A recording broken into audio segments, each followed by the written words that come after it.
Hello, Ryan. Welcome there. Thank you so much for joining me. Only a pleasure. And thanks for having me. First of all, I would like you to tell our listeners what Play Me Coach is and who you are. So let me start with me first. I'm Weideman. I'm from South Africa, originally born in Johannesburg, moved to Cape Town 13 years ago. It feels like it's been a lifetime. Um, I love water polo. I'm a water polo enthusiast. I try to take every opportunity to learn. I believe I'm a student of the game, constantly looking for ways to engage and interact with anyone that's wanting to talk about water polo. So this was a great opportunity for you to reach out to me and wanting to get more information about South Africa and what we've got to offer. Um, I've made many friendships through water polo. I'm excited for new friendships to still come, and I'm excited for what water polo can offer. I enjoy the lifestyle. I like being active, um, and I also like the competitiveness that water polo has got to offer. So, from my point of view, I really enjoy my time uh, with water polo. Play me coach. It's the simple when players want to get into the water, especially when they're young. The one thing they always try to do is they try to lift their hand to get the coach's attention. So hence my emblem is the hand. It symbolizes unity as well. But the main reason for it is every kid, being young, good or bad, they just want to play. And I wanted to create a structure, regardless of your ability, that there was something external from your school or club program where you could get assistance and get people that want to be like-minded in the pursuit. I think a lot of people see club water polo or academies, especially within South Africa, as somewhere where they just play water polo, not necessarily learn, get tested, understand their abilities. So I wanted a structure that offered something different that is quite common within Europe, but not necessarily within our structure. So I wanted to be the first program that was holistic in its approach, where all players, regardless of their ability, could come and train if they wanted to get better and learn about themselves. I believe in sharing information with players so they understand their abilities, understand their strengths and weaknesses, and what they need to work on to get better. So that would be Play Me Coach and why I started it. But in short, it's a water polo academy, and we started the club aspect this year, so that when the players are finished within the academy, there was a structure for them to go and then continue utilizing their skills. Oh, this is really cool. And so, what's the state of South African water polo saying this? So the state of South African water polo is in a school level. So unlike in Europe, our school structure is similar to your junior club structure. So if you're wanting to coach juniors, when I'm talking from the ages of 9 till about 18, you're generally employed by the school, and the school pays you a salary to then coach the players after school. And so you have a extramural curriculum. That's probably the healthiest and most successful structure we have in the country. And it's just because that's where the money is.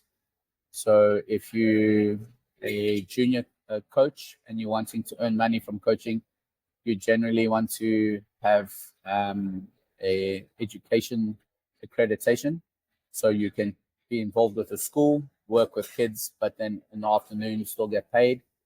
There is a bit of a change that A few schools are now taking on coaches just as an extramural. They look at students in university to come in and coach. So majority of the money, Mateo, would be in our school structure, and that's because the schools are paying for it. At a university level, we lose a large majority of our athletes. We just don't have the support and facilities. We don't have enough university structures that play water polo. And also after COVID, quite a few universities just didn't have the infrastructure or the money to continue with it. So we've seen a decrease in how many players continue. It's also a little bit more relaxed, maybe a bit more social style of water polo. And I think in school, we tend to push our players quite hard. And then maybe by the time they get to university, they're looking for something a little bit more social. We do have those that are wanting to still pursue national water polo, but they tend to be working in a separate avenue to what the general university structure. And then senior water polo, we would have premier divisions, not too many clubs that play within South Africa. I think in Europe, within America, Australia, I know the club structures get more. They're pretty good at looking at the various levels of water polo and trying to get that. I think by the time people finish studying, start working, they possibly find other interests in life that they would like to be involved in. But I think for those who stay involved, they do enjoy themselves. So it's not to say we don't have the structure. I just think our numbers decrease quite a lot from school level into the club and senior structure. And so in the senior level, there aren't like professional teams, or if you are a player who wants to play as a professional, you need to go to the USA or Europe. Yeah, we don't have a professional league. It's an amateur league within South Africa. So the players pay to train. I know a lot of clubs, they try do fundraising events. So we try to decrease the cost on players, or we look at hosting tournaments, and then we try to generate funds to assist athletes. There's also quite a few families that maybe don't have the financial means to support the player continuing. So I think as a community, we try to do our best to assist those that need financial aid. But yes, our best routes that we can offer our students is to possibly go play lower leagues in Europe that maybe can cover the costs, maybe not earn too much money, but definitely cover the expense for our players. They can maybe find a part-time job when they playing, and then earn some living money. I think that would be the best level. Or they would need to go study overseas and try to get a scholarship. The South African rand's not too strong. So every time that we are converting into dollars or to the euro, it's nearly times 20. So the costs for the general South African to be living or provide themselves security within Europe or America is financially demanding on families. So it's not a big avenue that people follow, because it's like, I think you would find the same. It's difficult for European players to find places to play and enough positions, and the clubs can only accommodate so many athletes. Otherwise, they have to rely on their members to fund and pay for things. So as much as it's difficult for athletes in Europe, it's more difficult for South Africans, because the clubs need to look after their players, and we understand that. And also, we're an unknown international community. I think when people see South Africa competing on the world stage. We are one of the most amateur programs in the world, and you see it in our performance when we compete against the professional teams. When we play against Italy, it's very difficult for people to compare, because I think when you see it on a world stage, you assume that everyone is going to be at the same level. But it's something we would like to try and work on and improve. And hopefully in the future, we would have a national league that maybe we can then generate funds where we can have a partnership with bigger clubs, and maybe they can come and scout and then see if any players can then move across to Europe or to America and go play polo there. I'm also leaving out Australia. They've also got a professional Premier League, so maybe Australia as well. And then Asia's on the rise. I know they're trying to put some money into their world polo. And we mustn't forget the new countries that are developing the most is Saudi Arabia. Look at those options and see. We never know if we don't try. So for the moment, I've seen that Jordan De Souza, a player that you have coached, is going to play for Stanford University for the next year. So Yes. maybe for the moment, one of the biggest opportunities lies into the American college, the NCAA teams that can scout a player from South Africa and pick him play in NCAA. Yeah, I think so. Jordan has been working with me since he was 13. He's now 18. He's extremely athletic, works very hard. Actually, we had another athlete that also signed, but he's returned back to South Africa. So Josh Reinicke, he was a left-handed player, signed for the University of Pacific. He's come back to South Africa and now decided to stay in South Africa. Jordan, he's the process that we followed. So I'm Play coach. We're an affiliate of 6-8 Sport. 6-8 Sports is an American company, but Tony Azevedo and Maggie Steffens as the two founders. And we started to look at ways that we could get people looking at our athletes, assessing them. And they run an event that's called the Showcase. For you and your listeners, I would strongly advise that you jump onto their websites, look at their Instagram. They do a great event where they bring players from around the world, or mostly around America, but now they have signed with Canada, New Zealand, South Africa, and I think they're about to sign with Australia as well. So those countries are also coming into the event, and it's basically a combine where athletes come in, you get tested, your results then help you get ranked into teams. Those teams compete over 3 days, and you have all the universities have access to online streaming, and then coaches are there, or assistant coaches or scouts are there in person to talk to the athletes and then get an understanding of what they're wanting to do. This last May, Jordan and we traveled to America. We went up to San Francisco so that we could go to Stanford.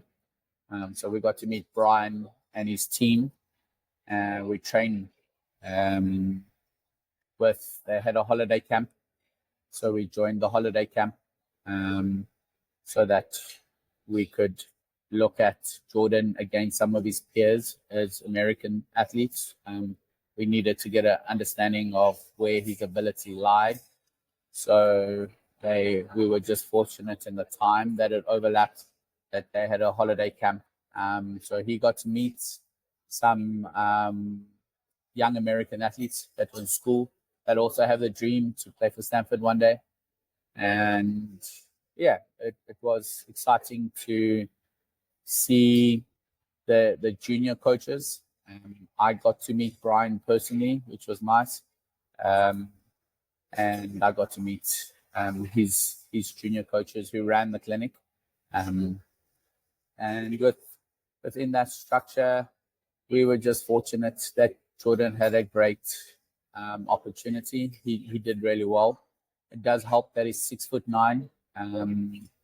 He's I think he's 1 inch of being 6'10". So his wingspan is like 6'11", and he's extremely committed to water polo. If you ever want to meet a more passionate young man from a country where water polo is bigger, maybe in the school level, but not necessarily after school, he has this desire to get South Africans onto an international level and start opening up more opportunity and start talking more to programs around the world to just say, look, there are a handful of athletes that could compete within Europe and within America. We maybe don't have as many players at the ability, but we definitely have a few individuals. And then maybe over time, that then excites more South Africans to want to play water polo. They might see more opportunity, so they stay in the sports a little bit longer, maybe train harder to get that. So he wants to be an ambassador for water polo, but at the same time, he's extremely competitive. And I don't know if the world is ready for him. He's ready. He's very excited to go and compete and weigh himself up against the best. And his mindset is that. He accepts that there might be people who have been trained, maybe had better opportunity, but he believes if he's in an international program, he will become an international goalkeeper one day. And yeah, I'm excited for his journey. He's a talented athlete, but most importantly, he's someone who works extremely hard. He knows that talent can only take him so far, so he's disciplined. And so he's going to Stanford. He has signed with them, so he'll be the class of 2025. He will join them next year, August. And so he will still continue to train with me in preparation for them. We've also got him now working more with senior men players so that he can get better at dealing with the faster shooting. And yeah, we started that September. I started introducing him to, it's not that he hasn't been dealing with men, he's been dealing with schoolboys and university students, but some of the players overseas are still throwing the ball a little bit harder and quicker. So now he's been playing men's polo consistently, and the adaptation, it's been exciting. I look forward to seeing him. He's going with me to the Division 2 World Cup event now in Turkey. And so at 18 years old, he's going to be dealing with some great talent and different shooting techniques from different countries. And we're going to be excited to assess ourselves on that front and then see what we need to work on from January to the end of July. Yeah, especially for a goalkeeper, it's really important to get some shoots from really good shooters from all around the world, from an international level. Yeah, and I've seen that there has been an Olympic gate about South Africa men's water polo team. I've seen that water polo South Africa start a movement to break off from swimming the South Africa Federation. Can you tell me more about this? So I think there are certain people, and I think you find this worldwide, that might feel that they could run the sport better than the federation. I sit in a position where I work for the federation. I'm a national coach. I'm the national head coach. So I try to help the federation to move in a direction that is positive. Sometimes we get it right, sometimes we get it wrong. I think there's people with good intentions on both sides that want water polo to be successful. But as I've mentioned earlier, we're an amateur program. So it's difficult when you have volunteers trying to assist with the program. And we are a country where politics often gets involved with our sport. And sometimes that makes people upset. It's the reality of our country, and it's involved in all of our sport. So it's not just unique to water polo. It is something that all of our sporting codes have to deal with. So we have different obstacles that we have to overcome. And I believe that the national program does want the best for us, but at the sometimes they just don't have the capacity to help us. And we need to find more people that are willing to help out. I think that's difficult as well. When you're volunteering your time, you're always going to commit to the work that is paying you. And when you find yourself in that situation, then yes, sometimes the work doesn't get done the way that you want it to. So I don't blame anyone. I just find that we are in an interesting time where I think people see the potential, like Jordan, and we want to provide. We've got many athletes that also feel that they can be successful in all parts of the world or within South Africa. And if we had a different mentality or structure where we could all sit around and we could actually come to an agreement in what was the best way, there might be a resolution, but often opinions. People have got different objectives. They might have different reasons for why they're wanting to start things. So I try not engage in all aspects because I might be then in conflict with working with a national program. So in terms of this conversation, I can't diverge into too much information, but more so the fact that I would just like people to start believing in the youth. I think we have got talented athletes. I'm talking about Jordan being 6'9". I have a 16-year-old young man who's 6'8". He's a center back, and he throws the ball over 70 miles per hour already at 16. So we have many athletes in this country that have the individual ability. It's just how do we find a structure to allow them to be successful? Or we got to sit and we got to say, is the overseas option the only option? Or are we going to find a structure where in South Africa we can support all the athletes? Sorry about the table. But Mateo, I would like to think all countries around the world have similar problems. Yeah. And it's for the listeners, if you're involved in water polo, you would have seen different breakaways or different clubs or movements wanting different things from water polo. So the question is always, what does everyone want? My only thing that I want is opportunity for my athletes.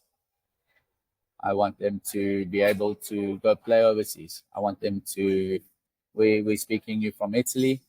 One day there could be a collaboration where one of my players come and play in Italy. It would be majorly successful for South Africa, or vice versa.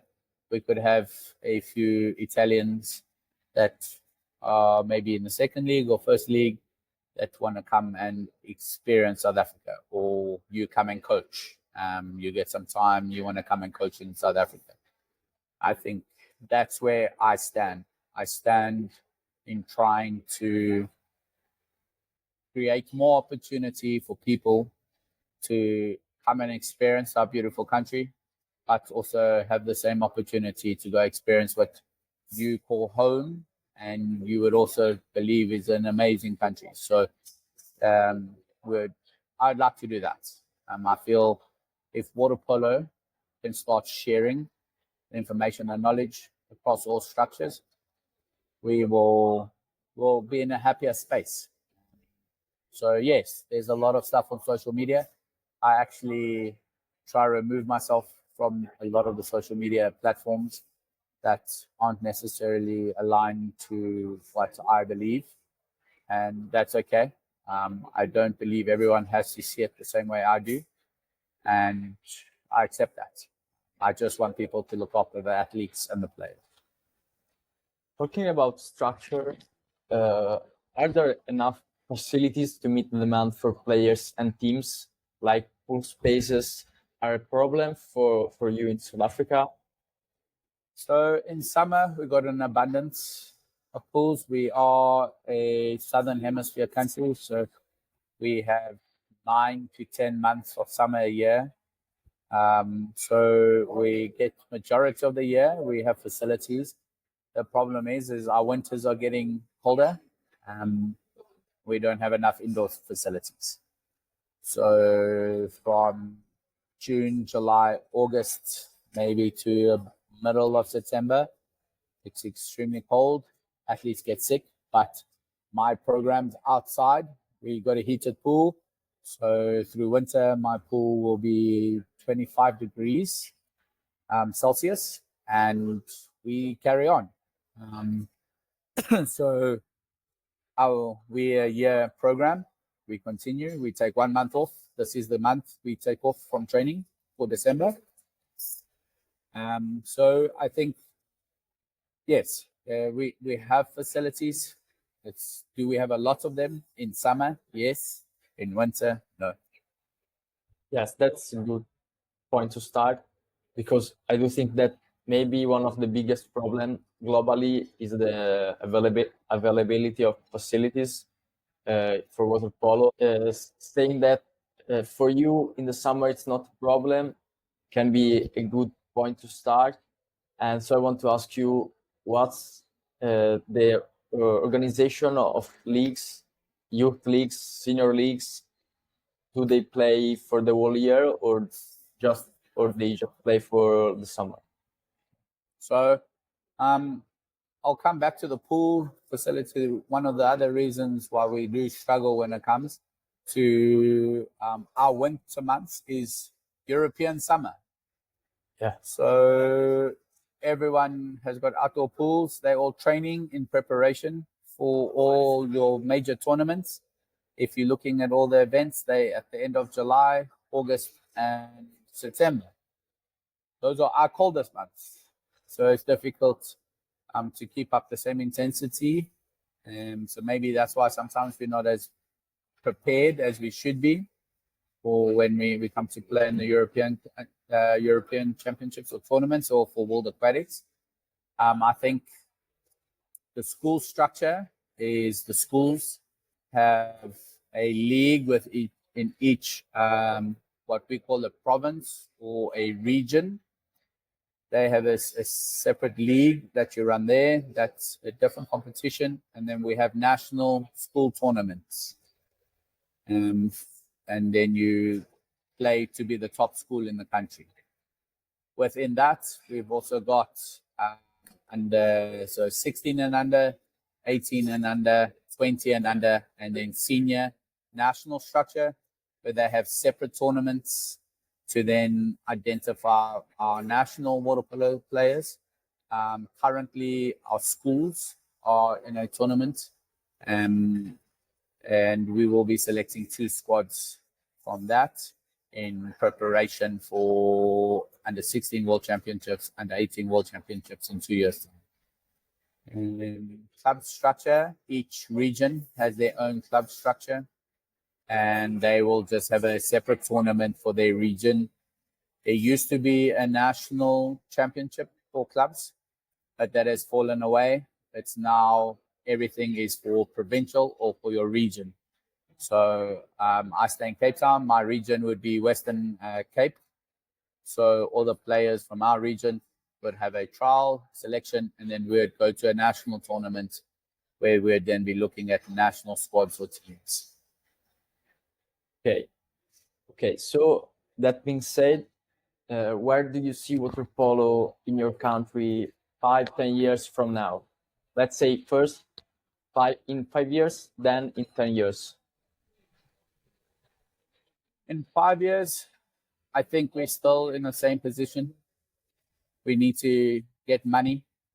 I think the biggest thing we got to do in the 5-year space is to get corporates involved, try raise more money, because without money, we can't pay coaches, we can't pay people, administrators, and managers. So I think 5 years, we might be closer to getting to a more structured or maybe a national league and have that operating.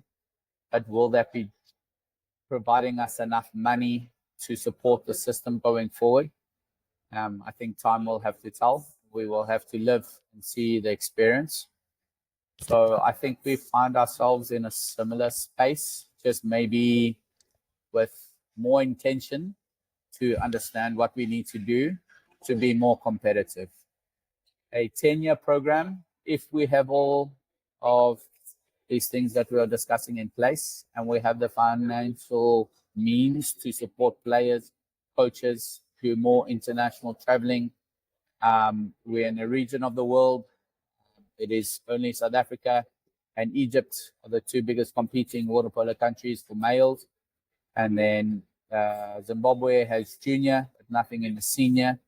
And then for ladies, it's only South Africa and Zimbabwe. So competition within our continent is difficult. So we have to travel. And like I said earlier in our discussion, is every time we're multiplying by 20 when we have to go to America or to Europe, it's expensive. And now you want people to take time off from work, or we need enough money to employ them so that they can train and coach and work in a regional space so that we can make it a semi-professional environment. That would have to be the 10-year plan. Is we would need to be in a space where we would have the financial means to support the vision, and only then would we there be able to compete with the very elite in the world. We can be optimistic. I would like to think we would get there in 10 years' time. But in the truth of it, I've lived water polo for the same time. I imagine there's been people before me who have had similar thoughts and vision, and we haven't got there. So the reality is, if we don't provide ourselves with the correct opportunity or structures or vision, and there's no collaboration, the corporate structures don't necessarily want to be involved with us. And I think it's going to be interesting to see where world sport goes, because it's not just in South Africa. Everything is about television rights. Companies are wanting to invest in sports that are on TV. So this will also be a world problem, not just a South African problem. I think selling the sport is important. And how does South Africa bring something unique to Africa, to the rest of the world, so people want to watch us? I think we've got to explore that. And the game has to be exploring the new opportunities, because if you're not getting pay-per-view or television rights, sports is going to become prehistoric. And maybe in 10 years' time, we could be having different conversations to find a way to keep water polo alive as a world sport, because we have to adapt. I think that's a big thing. South Africa's got to adapt. Africa's got to adapt, but the world's got to adapt. And I think it will be interesting. There's also the introduction of beach water polo.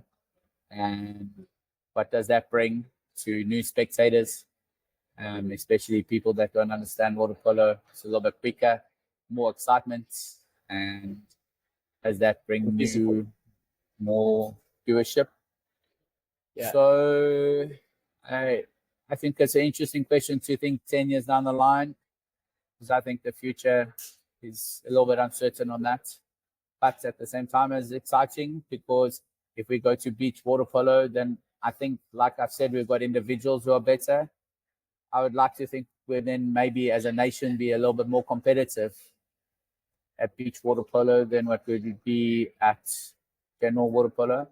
That being said, if we get our structures right, if we get the right people in position, more international coaches helping us, and more involvement with international structures, then we might be more prepared and exciting and offer a different style of water polo to the world. I don't know if you follow rugby.